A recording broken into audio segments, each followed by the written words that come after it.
everybody. This week we're supposed to talk about how we would interview and discuss with a patient who is wanting to switch birth control methods because she's having symptoms.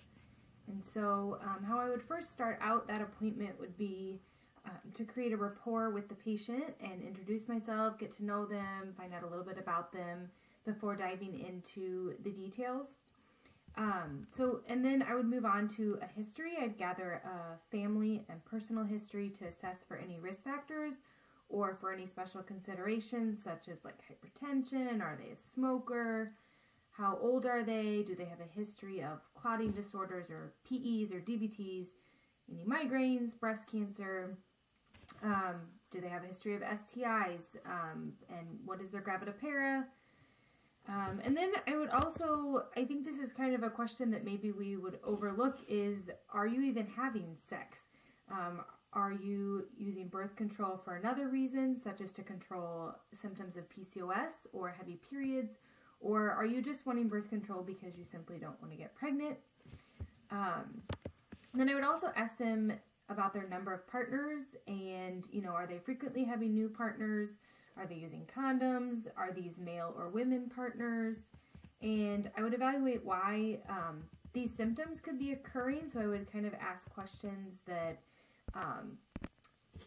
by evaluating like questions about their lifestyle habits and, are these habits preventing her from taking a pill at the same time every day? Is she missing some and having to double up on these pills and maybe that's causing her symptoms?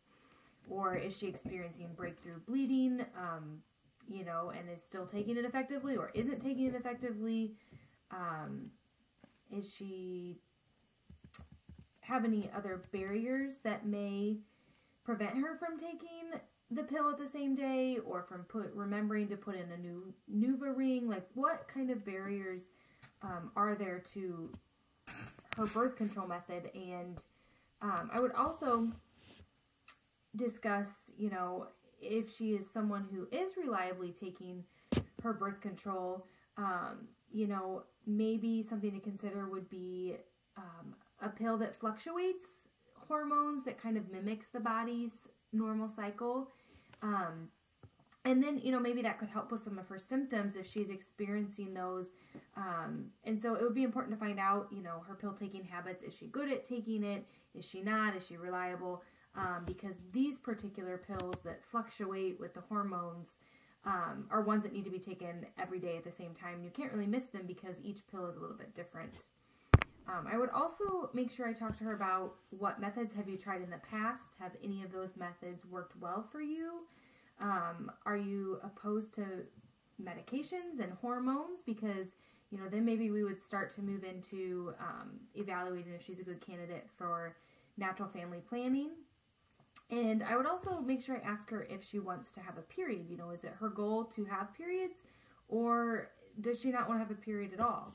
Or does she only want to have a period every 3 months?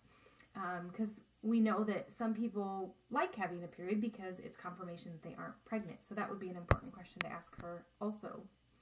And then I would also ask her, do you want to be pregnant? Are you planning to become pregnant in the next year, 10 years? What is her reproductive goals? And, if she's not planning for a pregnancy for a long time and she does have difficulty taking a pill every day, then we could start discussing options like IUD or Nexplanon. And I also would want to ask her if, she has any concerns about certain types of birth control, and then I would address those. And then also importantly, does your partner have concerns about certain birth control methods? Because we know that it's not just our patient who is, going to be dealing with issues. It's going to be their partner too, because it's kind of a twofold.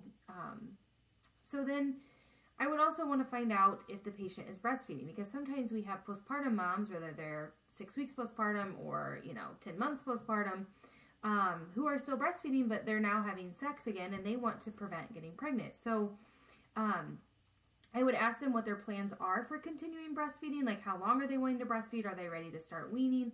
And then we could discuss, if they're wanting to continue breastfeeding, we would want to discuss some progesterone-only options because we know that that doesn't interfere with milk supply.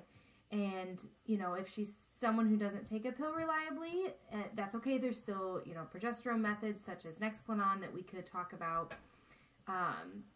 And, you know, if they are taking pills reliably and they feel like they are good at doing that, we could discuss just doing a progesterone-only pill. And then, of course, we would need to discuss the window of taking that and how important it is to take it every day at the same time. And you can only go so many hours past.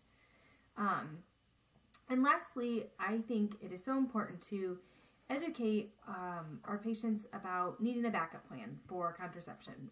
So when you're switching methods, you need to use condoms, you need to use some sort of backup method. And then also talk about when they're going to start this new method, if it's a pill or ring, when to put it in, you know, when it becomes effective. All those things are super important because usually the whole point of contraception is to prevent pregnancy. And so if we don't tell our patients that they, you know, could become fertile in the time that they're switching, then we're going to run into some new problems and we're going to be seeing them back in very soon for a pregnancy test. And then also, just to add one more thing, it's super important that we document this education because, you know, you want to prove that you provided the patient with this information and that she could get pregnant and that you educated her on how to prevent it. Because you never want it to come back as your responsibility, you know, that you did not tell your patient they could get pregnant, and then here they are, they're going to be having a child who they're responsible for the rest of their life. So it's kind of a big deal, and we need to make sure that we also document that. And that's all I have to say about contraceptive interview. Thanks for listening, guys.